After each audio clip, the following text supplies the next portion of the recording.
Shalom, selamat siang. Perkenalkan, nama saya John Pakpahan. Hari ini hari Selasa, tanggal 10 Mei 2022.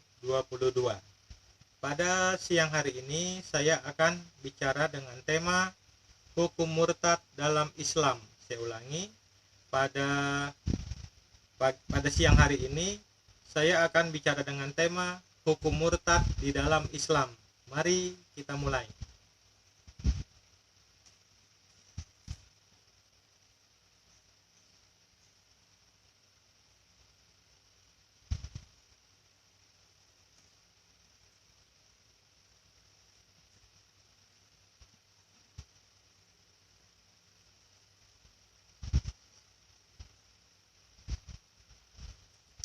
Hukum murtad dalam Islam.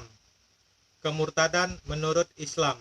Kemurtadan menurut Islam didefinisikan oleh kaum muslimin sebagai keadaan penolakan dalam ucapan atau perbuatan yang dilakukan oleh seseorang yang dulunya memeluk agama Islam. Termasuk dalam hal ini ialah tindakan meninggalkan Islam dan sejumlah tindakan pemfitnahan terhadap Islam. Konsep inilah yang membedakan dengan sistem keagamaan lainnya.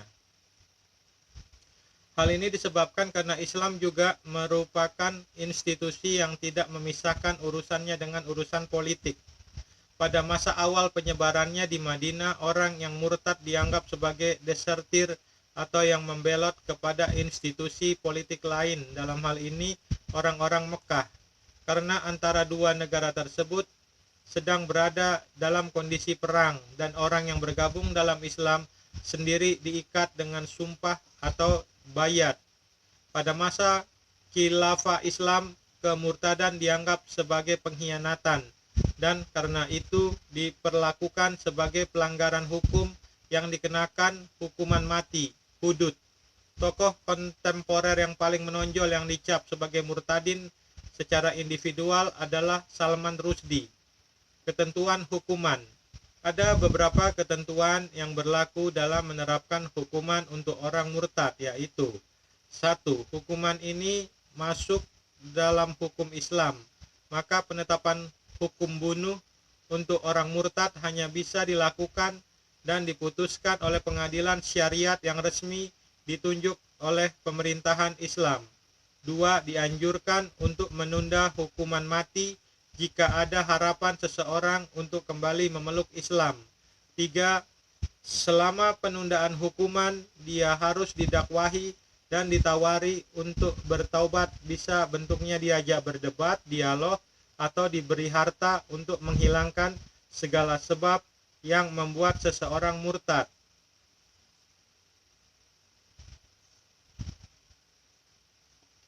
Dari Abdullah bin Mas'ud radhiyallahu anhu bahwa Rasulullah Shallallahu alaihi wasallam bersabda, tidak halal darah seorang muslim yang bersaksi la ilaha illallah dan bahwa aku utusan Allah kecuali karena 3 hal. Nyawa dibalas nyawa orang yang berzina setelah menikah dan orang yang meninggalkan agamanya, memisahkan diri dari jamaah kaum muslimin. Hadis riwayat Bukhari nomor 6878, hadis riwayat Muslim nomor 1676, hadis riwayat Nasai nomor 4016 dan lainnya. Dalam hadis lain dari Ibnu Abbas radhiyallahu anhu, Rasulullah Shallallahu alaihi wasallam bersabda, siapa yang mengganti agamanya, bunuhlah dia. Sekali lagi saya ulangi. Dalam hadis lain dari Ibnu Abbas radhiyallahu anhu, Rasulullah Shallallahu alaihi wasallam bersabda, siapa yang mengganti agamanya, bunuhlah dia. Hadis riwayat Bukhari nomor 3017, hadis riwayat Nasai nomor 4059 dan yang lainnya. Makna mengganti agama, murtad keluar dari Islam, karena hadis ini dimasukkan para ulama hadis dalam pembahasan hukuman orang yang murtad. Mengapa dihukum mati? Satu hal yang perlu kita beri garis tebal, hukuman bunuh untuk orang yang murtad 100% berdasarkan keputusan dari Nabi Shallallahu alaihi wasallam dan keputusan beliau jelas berupa wahyu Allah. Karena itu Hukuman ini bukan hasil pemikiran atau ijtihad manusia, apalagi dikaitkan dengan latar belakang politik kaum muslimin. Mengapa dihukum bunuh? Masyarakat Islam ibarat sebuah tubuh. Seorang muslim dalam tatanan masyarakat Islam ibarat satu sel dalam tubuh.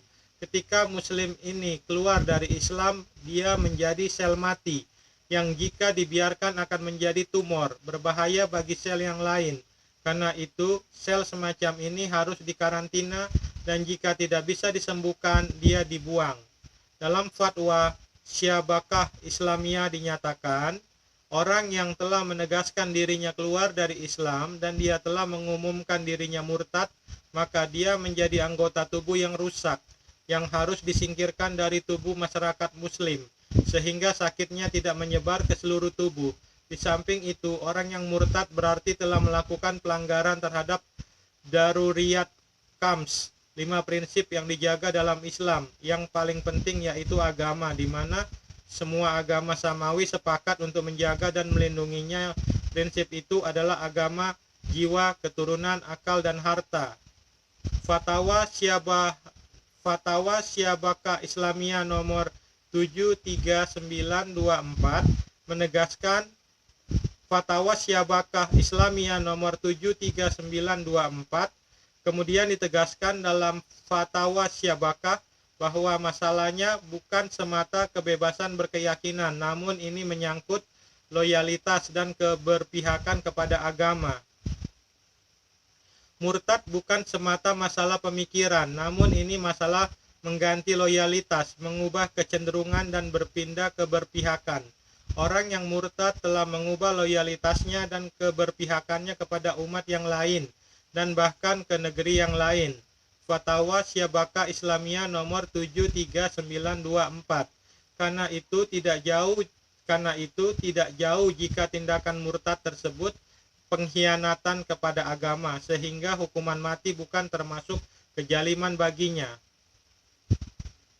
Ketentuan hukuman murtad. Ada beberapa ketentuan yang berlaku dalam menerapkan hukuman untuk orang yang murtad. Pertama, karena hukuman ini masuk dalam hukum Islam, maka penetapan hukum bunuh untuk orang murtad hanya bisa dilakukan dan diputuskan oleh pengadilan syariat yang resmi ditunjuk oleh pemerintah jika negara kita menerapkan hukum Islam. Dalam Fatwa Syabakah Islamiyah ditegaskan, hukuman untuk orang yang murtad tidak boleh diputuskan kecuali oleh mahkamah syariah dan pelaksanaannya tidak bisa dilakukan kecuali oleh pemerintah kaum muslimin. Fatwa Syabakah Islamiyah nomor 73924. Kedua, dianjurkan untuk menunda hukuman jika ada harapan kembali ke Islam. Syekhul Islam dalam kitabnya As-Sarim Al-Maslul mengutip keterangan ulama tabi'in.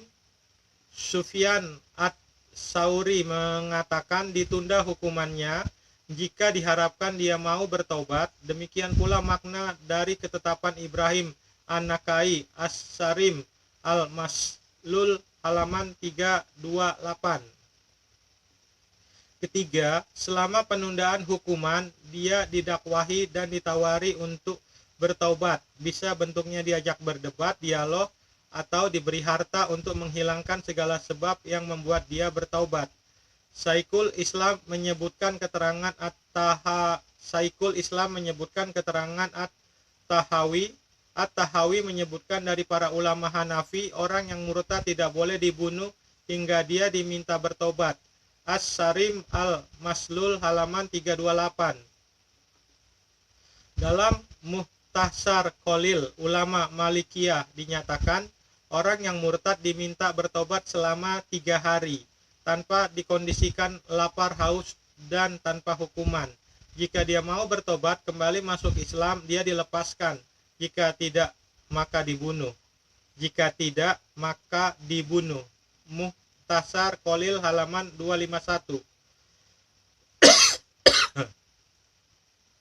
Kita lihat Al-Quran surat Al-Baqarah ayat 217. Kita lihat Al-Quran surat Al-Baqarah ayat 217. Mereka bertanya kepadamu tentang berperang dalam bulan haram. Katakanlah, Berperang dalam bulan itu adalah dosa besar, tetapi menghalangi manusia dari jalan Allah, kafir kepada Allah, menghalangi masuk Masjidil Haram dan mengusir penduduknya dari sekitarnya lebih besar dosanya di sisi Allah, dan berbuat fitnah lebih besar dosanya daripada membunuh. Mereka tidak henti-hentinya memerangi kamu sampai mereka dapat mengembalikan kamu dari agamamu kepada kekafiran seandainya mereka sanggup. Barang siapa yang murtad di antara kamu dari agamanya lalu dia mati dalam kekafirannya, maka mereka itulah yang sia-sia amalannya di dunia dan di akhirat, dan mereka itulah penghuni neraka, mereka kekal di dalamnya. Kita lihat Al-Quran surat Al-Maidah ayat 54. Hai orang-orang yang beriman, barang siapa di antara kamu yang murtad dari agamanya, maka kelak Allah akan mendatangkan suatu kaum yang Allah mencintai mereka, dan mereka pun mencintainya, yang bersikap lemah lembut terhadap orang yang mukmin, yang bersikap keras terhadap orang-orang kafir, yang berjihad di jalan Allah, dan yang tidak takut kepada celaan orang yang suka mencela. Itulah karunia Allah diberikannya kepada siapa yang dikehendakinya, dan Allah maha luas pemberiannya lagi maha mengetahui. Kita lihat hadis riwayat Muslim.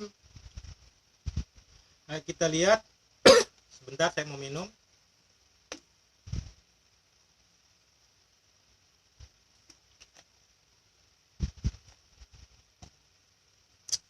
Kita lihat hadis riwayat Muslim 28 kitabku samah pemberontak, kisas dan diat. Bab 2 hukum kelompok penyamun dan orang-orang murtad. Hadis riwayat Muslim nomor 3162.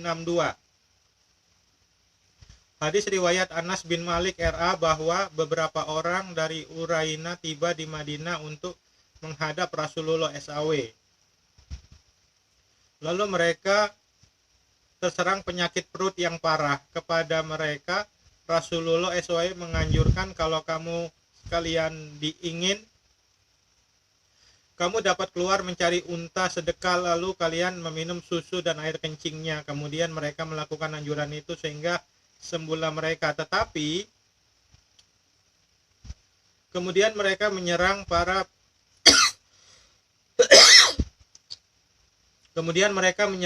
penggembala dan membunuh mereka semua, bahkan mereka juga murtad dari Islam serta menggiring merampas unta-unta milik Rasulullah SAW.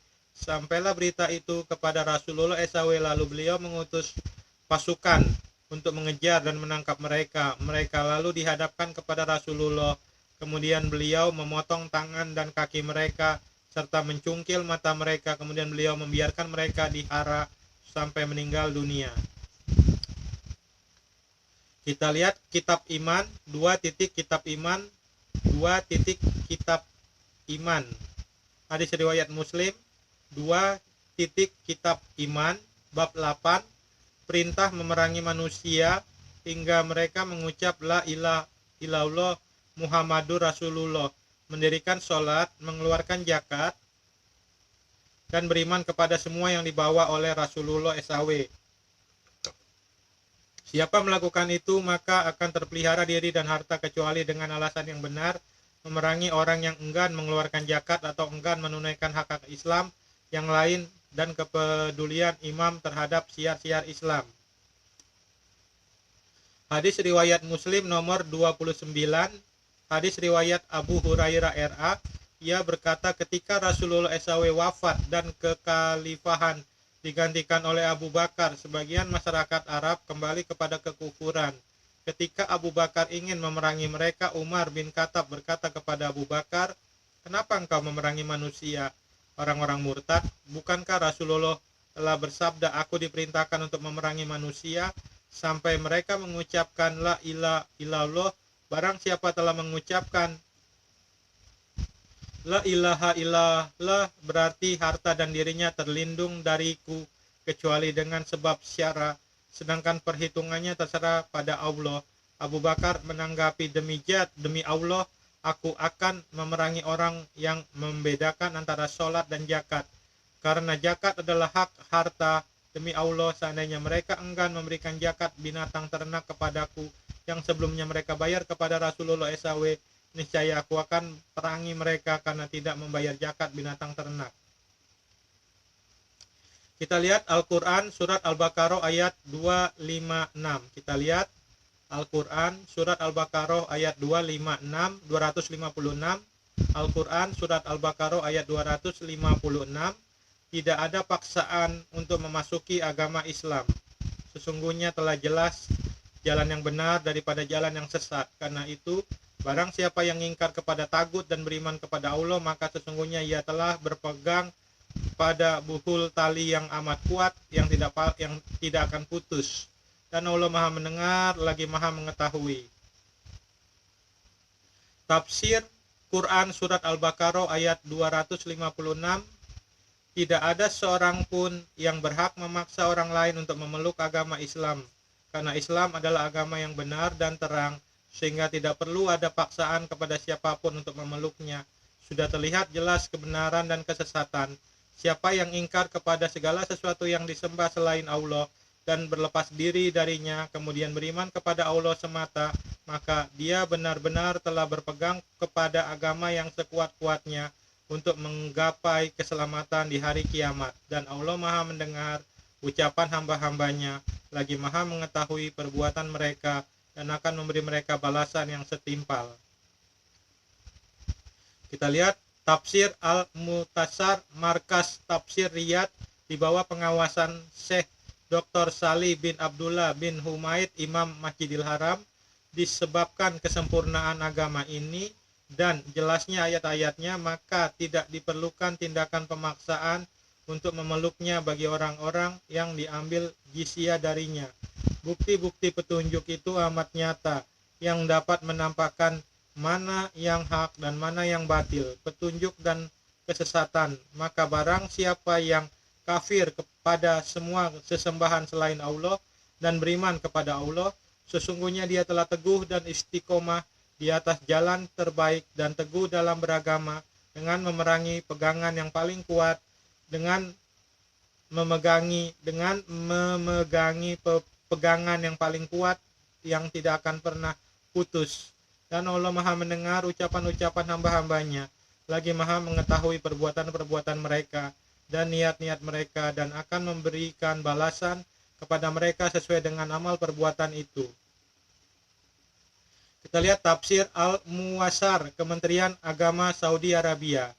Janganlah kalian memaksa seseorang untuk masuk Islam, sebab Islam telah memiliki dalil-dalil yang dapat membedakan kebenaran dari kebatilan, dan barang siapa yang mengingkari segala yang disembah selain Allah dan beriman kepada Allah, maka dia telah berada di atas agama Islam dan beristiqomah di dalamnya. Sungguh Allah Maha mendengar perkataan kalian dan Maha mengetahui perbuatan kalian.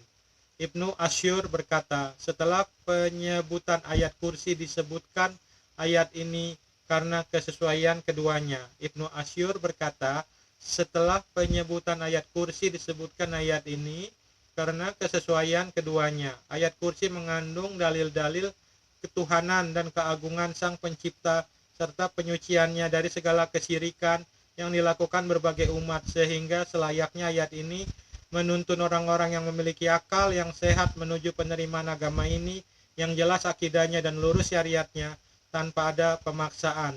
At-Tahrir dan At-Tanwir 2-499. Ini penjelasan saya terhadap ayat di atas. Ini penjelasan dari saya. Ini penjelasan dari saya terhadap ayat-ayat Al-Quran di atas.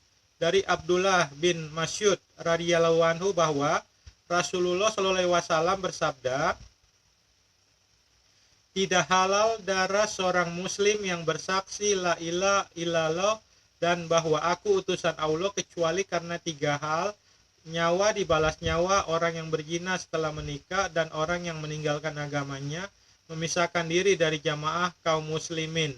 Hadis riwayat Bukhari nomor 6878, hadis riwayat Muslim nomor 1676, hadis riwayat Nasai nomor 4016 dan lainnya.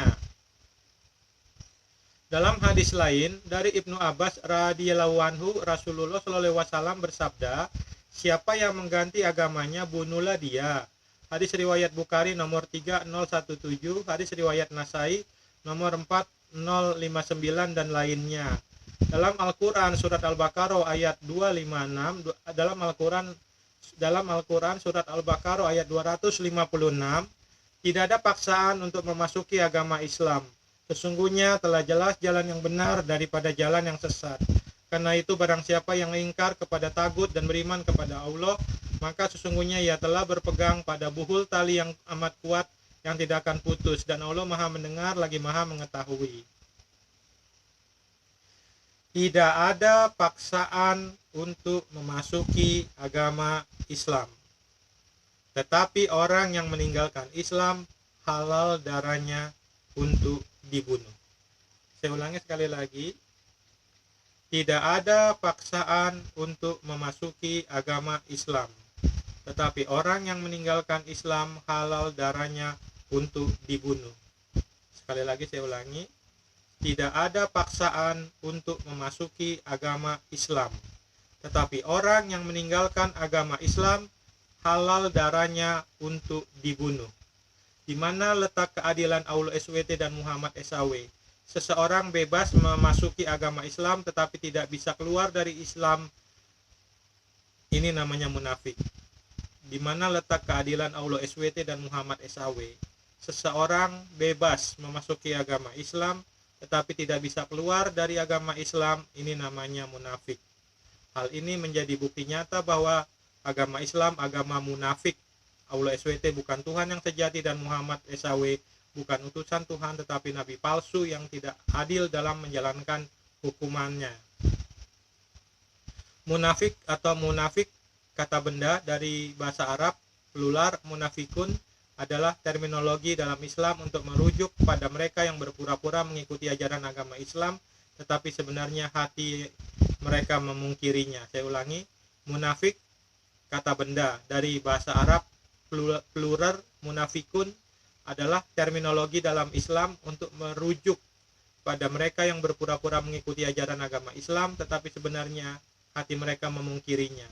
Arti kata munafik menurut Kamus Besar Bahasa Indonesia artinya berpura-pura percaya atau setia dan sebagainya kepada agama dan sebagainya tetapi sebenarnya hatinya tidak, suka selalu mengatakan sesuatu yang tidak sesuai dengan perbuatannya, bermuka dua.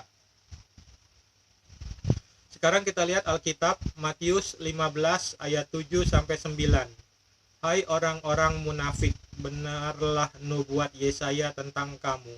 Bangsa ini memuliakan aku dengan bibirnya padahal hatinya jauh daripadaku. Percuma mereka beribadah kepadaku sedangkan ajaran yang mereka ajarkan ialah perintah manusia. Kita lihat Alkitab Matius 7 ayat 1 sampai 5. Hal menghakimi. Janganlah kamu menghakimi supaya kamu tidak dihakimi. Karena dengan penghakiman yang kamu pakai untuk menghakimi, kamu akan dihakimi, dan ukuran yang kamu pakai untuk mengukur akan diukurkan kepadamu. Mengapa engkau melihat selumbar di mata saudaramu, sedangkan balok di dalam matamu tidak engkau ketahui? Bagaimanakah engkau dapat berkata kepada saudaramu, biarlah aku mengeluarkan selumbar itu dari matamu, padahal ada balok di dalam matamu? Hai orang munafik, keluarkanlah dahulu balok dari matamu, maka engkau akan melihat dengan jelas untuk mengeluarkan selumbar itu dari mata saudaramu. Kita lihat Alkitab Matius 23, kita lihat Alkitab Matius 23 ayat 13 sampai 28. Celakalah kamu, hai ahli-ahli Taurat dan orang-orang Farisi, hai kamu orang-orang munafik, karena kamu menutup pintu-pintu kerajaan surga di depan orang. Sebab kamu sendiri tidak masuk dan kamu merintangi mereka yang berusaha untuk masuk. Celakalah kamu, hai ahli-ahli Taurat dan orang-orang Farisi, hai kamu orang-orang munafik, sebab kamu menelan rumah janda-janda sedang kamu mengelabui mata orang dengan doa yang panjang-panjang. Sebab itu kamu pasti akan menerima hukuman yang lebih berat. Celakalah kamu,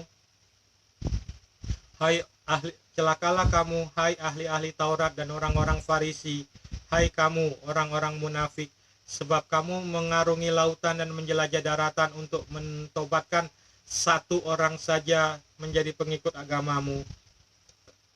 Dan sesudah ia bertobat, kamu menjadikan dia orang neraka yang 2 kali lebih jahat daripada kamu sendiri. Celakalah kamu, hai pemimpin-pemimpin buta, yang berkata bersumpah demi bait suci, sumpah itu tidak sah. Tetapi bersumpah demi emas bait suci, sumpah itu mengikat. Hai kamu orang-orang bodoh dan orang-orang buta, apakah yang lebih penting, emas atau bait suci yang menguduskan emas itu? Hai kamu orang-orang bodoh dan orang-orang buta, apakah yang lebih penting, emas atau bait suci yang menguduskan emas itu? Bersumpah demi mezbah, sumpah itu tidak sah, tetapi bersumpah demi persembahan yang ada di atasnya, sumpah itu mengikat. Hai kamu orang-orang buta, apakah yang lebih penting, persembahan atau mezbah yang menguduskan persembahan itu? Karena itu, barang siapa bersumpah demi mezbah, ia bersumpah demi mezbah dan juga demi segala sesuatu yang terletak di atasnya. Dan barang siapa bersumpah demi bait suci, ia bersumpah demi bait suci dan juga demi dia yang diam di situ. Dan barang siapa bersumpah demi sorga, ia bersumpah demi tahta Allah dan juga demi dia yang bersemayam di atasnya. Celakalah kamu, hai ahli-ahli Taurat dan orang-orang Farisi, hai kamu orang-orang munafik, sebab persepuluhan dari selasi, adas manis dan jintan kamu bayar, tetapi yang terpenting dalam hukum Taurat kamu abaikan, yaitu keadilan dan belas kasihan dan kesetiaan. Yang satu harus dilakukan dan yang lain jangan diabaikan. Hai kamu pemimpin-pemimpin buta, nyamuk kamu tepiskan dari dalam minumanmu, tetapi unta yang di dalamnya kamu telan. Celakalah kamu, hai ahli-ahli Taurat dan orang-orang Farisi, hai kamu orang-orang munafik, sebab cawan dan pinggan kamu bersihkan sebelah luarnya, tetapi sebelah dalamnya penuh rampasan dan kerakusan. Hai orang Farisi yang buta, bersihkanlah dahulu sebelah dalam cawan itu, maka sebelah luarnya juga akan bersih. Celakalah kamu, hai ahli-ahli Taurat dan orang-orang Farisi, hai kamu orang-orang munafik, sebab kamu sama seperti kuburan yang dilabur putih, dan sebelah luarnya memang bersih tampaknya, tetapi sebelah dalamnya penuh tulang belulang dan berbagai jenis kotoran. Demikian jugalah kamu. Demikian jugalah kamu. Di sebelah luar kamu tampak benar di mata orang, tetapi di sebelah dalamnya kamu penuh kemunafikan dan kedurjanaan. Saya ulangi sekali lagi. Demikian jugalah kamu. Di sebelah luar kamu tampak benar di mata orang, tetapi di sebelah dalam kamu penuh kemunafikan dan kedurjanaan. Saya ulangi sekali lagi. Demikian jugalah kamu. Di sebelah luar kamu tampak benar di mata orang, tetapi di sebelah dalam kamu penuh kemunafikan dan kedurjanaan. Terima kasih. Shalom. Tuhan Yesus Kristus memberkati.